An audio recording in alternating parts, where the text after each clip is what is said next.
अंधकार का वक्ष चीर कर देखो सूरज निकला है, भारतीय परिधान ओढ़कर देखो जनगण निकला है, और बरस 500 बाद धरा पर ऐसा शुभ दिन आया है, बड़े दिनों के बाद अवध में केसरिया लहराया है। कि भरा नहीं वो भावों से जिसमें बहती रसदार नहीं, वो हृदय नहीं वो पत्थर है जिसको मातृभूमि से प्यार नहीं। प्रेम माली, सरपंच, ग्राम पंचायत खेड़ा खजूरिया। कैसा लग रहा है मोदी जी की रैली में आप स्पेशली देखने आए हैं इनको? यार भाई साहब, क्या हमारे दिल की अगवा करें कि मोदी जी की अगवानी में तो हम 4 चांद लगा के 1 महीने से इंतजार कर रहे हैं। और हमारे शिवराज सिंह जी चौहान साहब के नेतृत्व में जो कार्य हुआ है, जो मध्य प्रदेश उज्जैन में, वो वाकई एक अनुभव कार्य हुआ है। मैं कहना चाहता हूँ कि भरा नहीं वो भावों से जिसमें बहती रसदार नहीं, वो हृदय नहीं वो पत्थर है जिसको मातृभूमि से प्यार नहीं, जिसको मातृभूमि से प्यार नहीं। हमारे देश के यशस्वी प्रधानमंत्री मोदी जी और हमारे प्रदेश के मुखिया शिवराज सिंह जी चौहान साहब, उनके नेतृत्व में महाकाल महाराज के यहाँ इतना भव्य कार्यक्रम हुआ और इतना भव्य कॉरिडोर बनाया जा रहा है। ये हमारा एक इतिहास आज बनने जा रहा है। ये हमारी उज्जैन पौराणिक तत्व की एक ऐसी यहाँ तीर्थ स्थली है जहाँ पूरे विश्व में सबसे बड़ा यदि कोई तीर्थ होता है तो वो सबसे तिल भर तीर्थ यदि बढ़ता है तो उज्जैन बढ़ता है। यहाँ अनेक तीर्थ, यहाँ अनेक देवियाँ हैं। यहाँ महाकाल भगवान साक्षात कालों के काल महाकाल विराजमान करते हैं महाकाल उज्जैन में। हम आज मोदी जी को सब लोग मिलकर बधाई देते हैं, शुभकामना देते हैं कि हमारे उज्जैन और पूरे भारत पे अपना आशीष बनाए रखे और देश का विकास करते रहे। घर घर मोदी।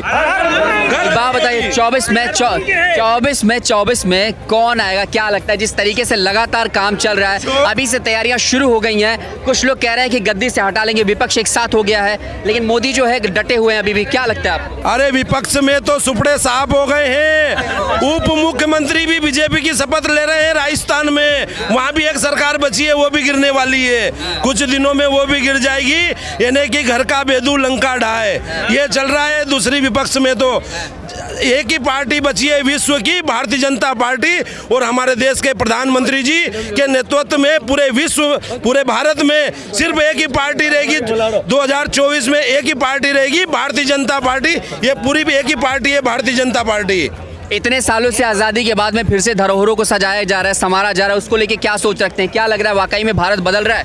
हिंदू में एक जागरूकता पैदा हुई है और ये जागरूकता एक बड़ा आज महिलाओं में भी इतना उत्कृष्ट कार्यक्रम है कि भगवान महाकाल के प्रति इतना जागृत हुए हैं कि हमारे यहाँ मध्य प्रदेश में सीहोर के महाराज घर घर शिवलिंग कर दिए। उन्होंने प्रदीप जी मिश्रा साहब ने घर घर शिवलिंग कर दिए और हर महिला सनातन धर्म से जुड़ रही है और हर शाम सुबह मंदिर जाती है और भगवान शिव की आराधना करती है। इसलिए हर घर में दिया लगता है और हर घर में सनातन की बात होती है। नन्हे मुन्ने बच्चे से लगा के बुजुर्ग तक और महिला तक हर घर में धर्म की जय जयकार हो रही है। इसलिए विश्व की party number 1 Bharatiya Janata party है और यही रहेगी और आने वाले 20 सालों तक यही पार्टी राज करेगी। क्या नाम है आपका? क्या नाम है आपका? मैं राहुल शर्मा, कवि राहुल शर्मा। कहाँ से आए हैं आप? मैं ये उज्जैन से हूँ। अच्छा, उज्जैन से। कैसा महसूस कर रहे हैं? देखिए महाकाल की नगरी में एज अ प्राइम मिनिस्टर पहली दफ़ा यहाँ पे आए हैं, आने वाले हैं अब से थोड़ी देर बाद। कैसा लग रहा है आपको इस महाकाल की नगरी में पीएम के आगमन पर? मैं सबसे पहले तो सभी देशवासियों को इस अभिनव आयोजन की बहुत सारी शुभकामनाएं देता हूँ। और महाकाल 1 का ये जो प्रोजेक्ट है फेज़ 1 का, इसका लोकार्पण कल आज होना है माननीय प्रधानमंत्री जी के द्वारा। और इसकी विराट जो जनमेदनी आप देख पा रहे हैं, आपके चैनल के माध्यम से, अपना उत्तर प्रदेश के माध्यम से आप देख पा रहे हैं। सबसे पहले तो मैं ये कहूँगा कि इसकी पहली ईंट जब लगी थी तब से लेकर के आज तक इस भव्य स्वरूप को इस स्वरूप तक लाने में, इस स्वरूप को लाने में, आइए इस स्वरूप तक लाने में जितने भी लोगों का सानिध्य रहा, जितने भी लोगों का साथ रहा, माननीय प्रधानमंत्री जी, माननीय शिवराज सिंह जी, समस्त लोगों के साथ साथ मैं उन तमाम अधिकारियों को भी धन्यवाद ज्ञापित करता हूँ। और ये जो जनमेदनी है, ये जो भीड़ है पूरी, मैं सौभाग्यशाली इसलिए हूँ कि इस पूरे कॉरिडोर का जो कंटेंट वर्क जो है, इसकी जो सामग्री लेखन रहे, उसका सौभाग्य मुझे प्राप्त हुआ है एक कवि के रूप में। तो मैं निश्चित रूप से मैं स्वयं भी अभिभूत हूँ कि इस बड़े प्रोजेक्ट का मुझे हिस्सा बनने का सौभाग्य प्राप्त हुआ। और उज्जैन तो है ही बाबा महाकाल की नगरी, जिसके कंकण कंकण में शिव का वास है। तो आज इतनी अपार जनमेदनी जो बाबा महाकाल के अर्पण होने वाले इस महाकाल लोक के प्रोजेक्ट में यहाँ पर उपस्थित हुई है, मैं सभी का अपनी ओर से, उज्जैन की ओर से, इस मध्य प्रदेश की ओर से बहुत बहुत स्वागत करता हूँ, वंदन करता हूँ, अभिनंदन करता हूँ।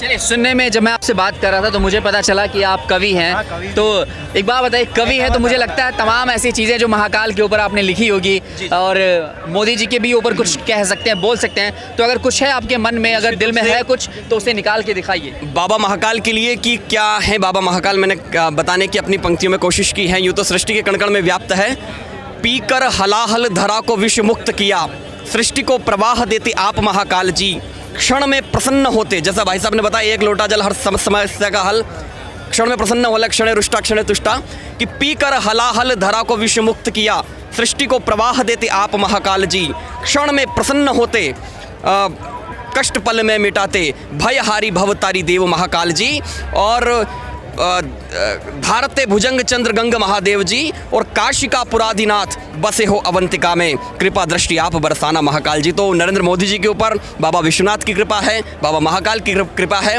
और उनके ललाट पर जो त्रिपुंड लगता है उसमें स्वयं साक्षात शिव के हमें दर्शन प्राप्त होते हैं। तो आने वाला समय 2023 का चुनाव हो या 2024 का हो, 2029 का हो, निश्चित रूप से इस राष्ट्र में सनातन धर्म की पताका अनवरत लहराती जाएगी, चाहे माननीय मोदी जी के सानिध्य में हो या आगामी उनके पश्चात बाबा योगी जी के माध्यम से हो। तो मैं समस्त देशवासियों को पुनः इस बड़े प्रोजेक्ट की, इस बड़े अभिनव आयोजन की बहुत सारी शुभकामनाएं देता हूं। चलिए, एक सवाल मेरा और भी है।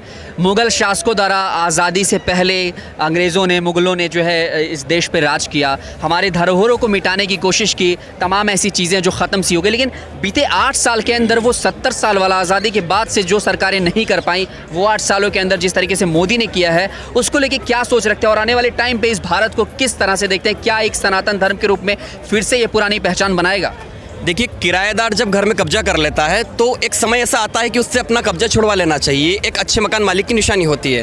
तो मोदी जी के नेतृत्व में हो, चाहे माननीय योगी जी के नेतृत्व में हो, चाहे ज्ञानवापी का मुद्दा हो या अन्य ऐसे मुद्दे हो जो हम, चाहे अयोध्या का हो, मैं प्रणाम करता हूं उस फैसले को जहां माननीय सुप्रीम कोर्ट ने भगवान श्री राम जी के मंदिर के शिलान्यास की भूमिका रखी। उस समय मैंने कहा था कि पूर्ण हुआ वनवास राम का, फिर दिवाली आई है, माँ कौशल्या की आंखों में फिर खुशहाली छाई है, अंधकार का वक्ष चीर कर देखो सूरज निकला है, भारतीय परिधान ओढ़कर देखो जनगण निकला है, और बरस 500 बाद धरा पर ऐसा शुभ दिन आया है, बड़े दिनों के बाद अवध में केसरिया लहराया है।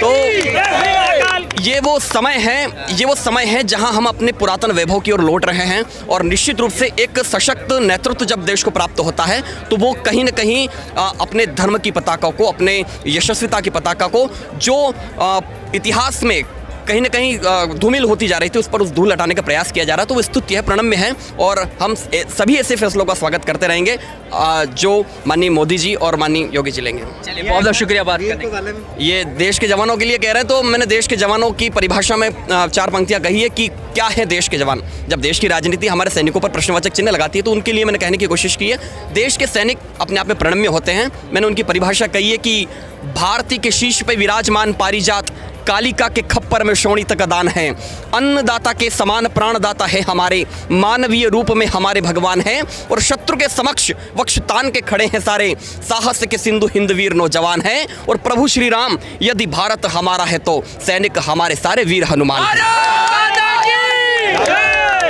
तो क्या नाम है आपका? प्रेम जैन। कैसा लग रहा है मोदी जी आपके घर उज्जैन महाकाल की नगरी में 8 साल बाद आ रहे हैं? सबसे पहले बताइए कि मोदी को लेकर के और महाकाल की इस नगरी के महाकाल कॉरिडोर को लेकर क्या कह रहे हैं?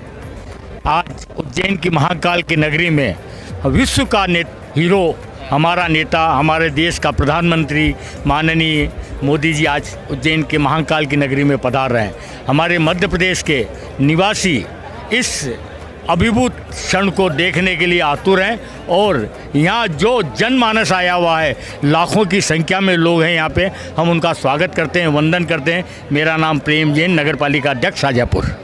सर, एक बात बताइए, जैसे कि अभी मैंने बात की कि मोदी को लेकर के, चलिए एक चुनाव वाला भी सवाल मैं कर लेता हूँ। 23 में चुनाव है, MP चुनाव, विधानसभा, उसके अलावा 24 में लोकसभा चुनाव है। क्या लग रहा है जिस तरह से सनातन धर्म पर लगातार हिंदू राष्ट्र के लिए बात कर रहे हैं मोदी जी, लगातार तमाम धार्मिक स्थलों को चमका रहे हैं, हमेशा संवार रहे हैं, तो उसको लेकर क्या लगता है 24 में क्या माहौल रहेगा? 24 में प्रचंड बहुमत से हिंदुस्तान पे हमारे मोदी जी फिर